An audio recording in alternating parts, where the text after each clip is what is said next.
This is video number 5.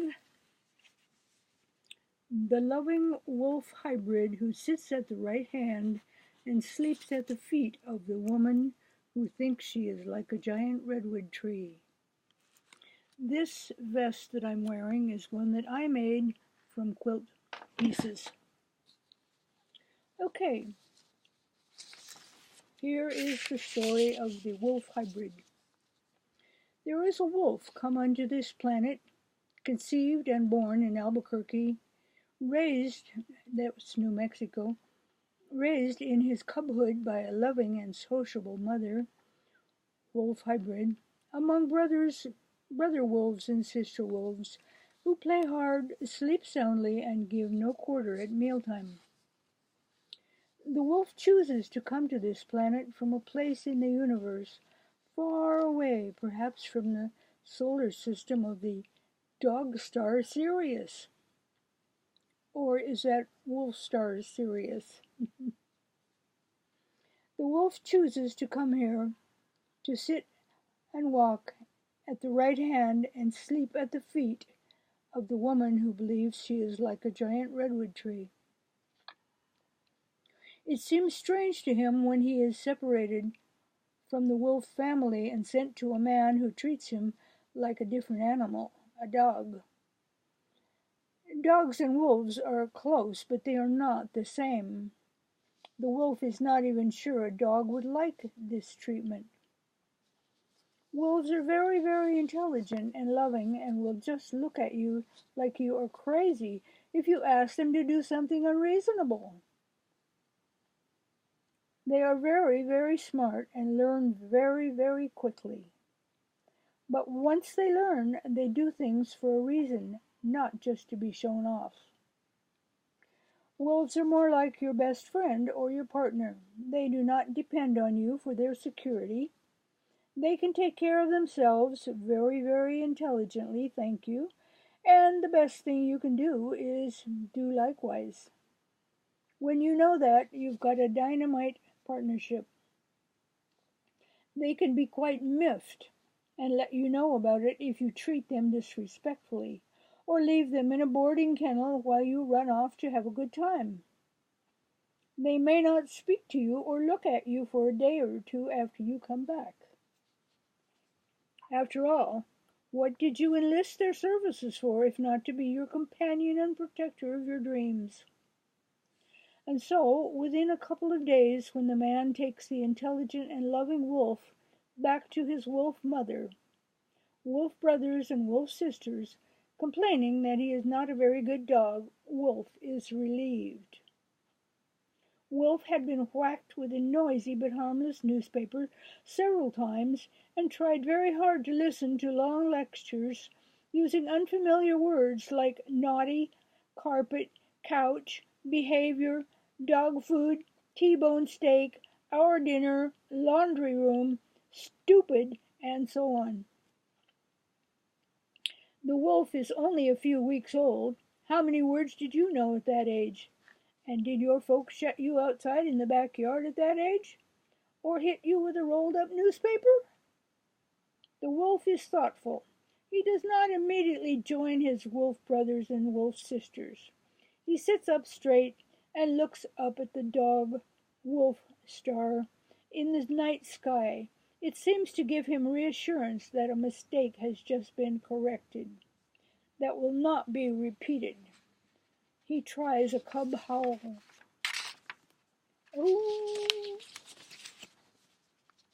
Just then, 2 speeding wolf brother bullets attack him from 2 directions, and he is off to some rollicking fun, some puppy chow, and an innocent night of sleep, dreaming of chasing bunnies. Oh, I should have said wolf chow. 3 days later, when all of his wolf brothers and wolf sisters have gone into service with various people, to sit and walk at their right hands, sleep at their feet, and learn to guard or protect, or be their eyes and ears and noses, the wolf finds himself alone with his puppy chow. He sniffs the flowers, paws the grass, chews on wolf toys, waters the fence, and scratches at the door to the house. He wonders where his wolf brothers and wolf sisters are. He tries to speak to them in wolf talk. He wants to play. That afternoon, a woman comes through the side gate and sits down on the steps to the back porch. She looks at him and then looks away. He has never seen her before.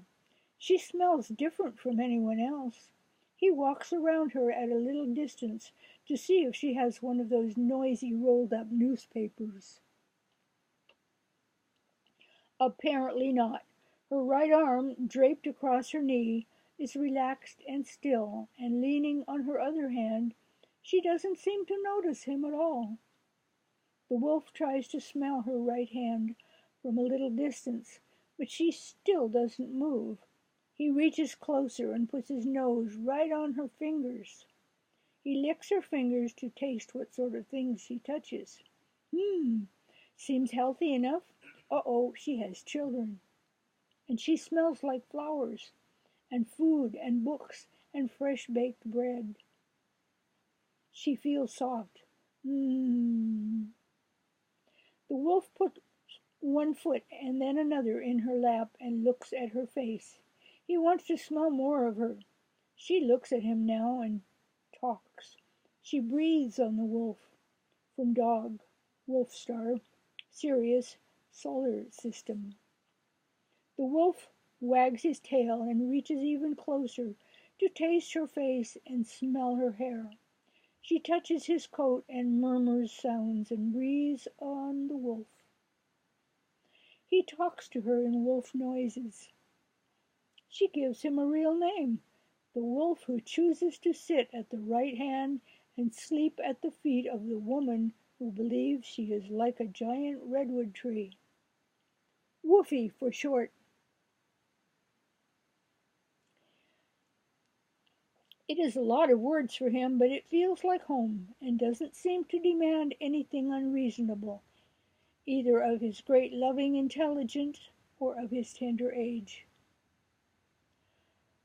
The woman takes WOOFY home with her. He sits at her right hand. He sleeps at her feet. He learns in time and with maturity to have good house manners.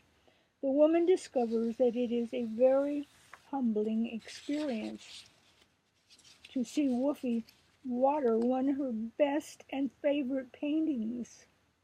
WOOFY is never made to stay outside. He learns to guard and protect the light daughter and the star sun, and walk with the man who thinks he is the wind who dances with the giant redwood tree, to work or around the countryside. The woman and the man both go with WOOFY to the wolf man who trains the loving and intelligent wolf hybrid owners. They both sit with WOOFY, and WOOFY listens to the wolf man talk about the wolf hybrid. The wolf man says that if the influence of the wolf mother is friendly and sociable with humans, the wolf hybrid will be friendly and sociable with you. WOOFY sees the man and the woman look into each other's eyes, smiling, and feels them stroke his coat. WOOFY loves it, and his tail wags his whole body. The wolf man tells them that it is very important to treat the wolf with the respect they would accord other humans, adult and child. He says that the wolf has chosen to come to them, to sit at their right hands and lie at their feet to the best of his ability.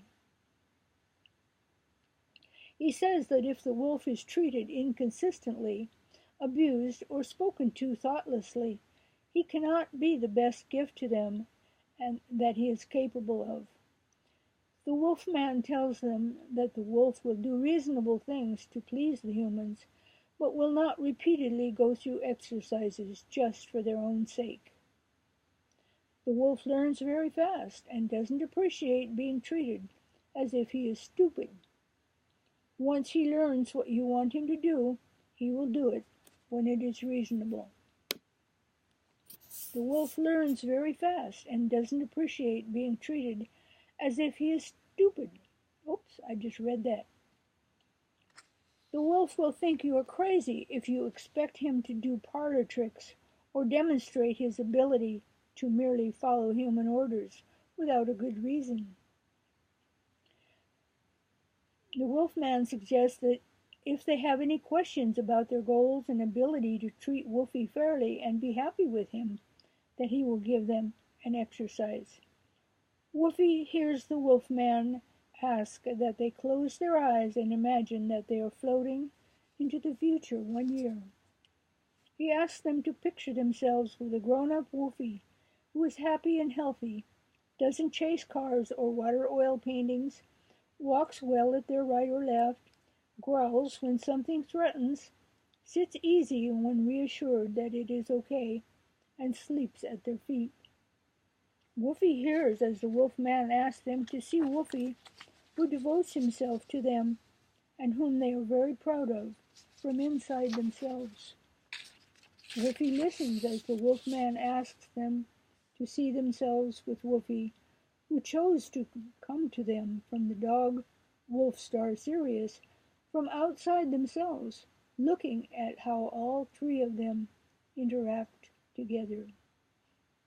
Woofy wags his tail as the wolfman asks them to look back over time from that point back to see what events had to happen for that to be so. Their training, their loving care of Woofy, the rewards of the gift of the wolf presence. Look back from the future you want to have over all the events that have already happened to make it so.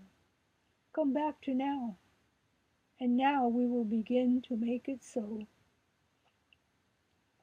In the next few weeks, it appears to Woofy that they fairly dance through their training of the man, the woman, and the wolf hybrid. The wolf will never have to learn the hard way to stay away from trucks and cars. The man and the woman learn to consider the size Woofy will be in a year before allowing him to jump up in their laps, and how Woofy will feel if he is allowed to do that and then told he can't anymore. The same considerations are given to carrying him, giving him free run of the furniture, or feeding him their food. They are reminded to think of his feelings as a cub and as a grown wolf hybrid. They are asked to keep their word. They learn to speak to him with motions, patting, occasional wolf treats, and simple words of praise. And the wolf hybrid, Woofy, is better than good. He is a wonder wolf hybrid. It is his gift to sit at their right hands, lie at their feet, walk at their sides, guard and protect their dreams. Woofy the wonder hybrid, or the wonder wolf hybrid, is proud of the woman and the man for being intelligent, loving, easily trained, and sociable human beings to be with, and it is good. Thank you. And once again, I'm going to tell you what my email is.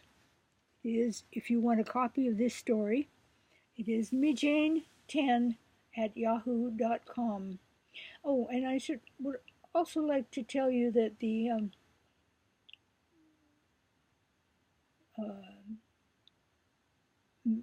equipment I'm using for this is the MacBook Air, the photo booth program, and it's still a bit of a challenge for me. For one thing, the picture is a little too jerky, but we're learning. So I'm going to go ahead and save this and put it on YouTube so that you can hear it. Thank you so much.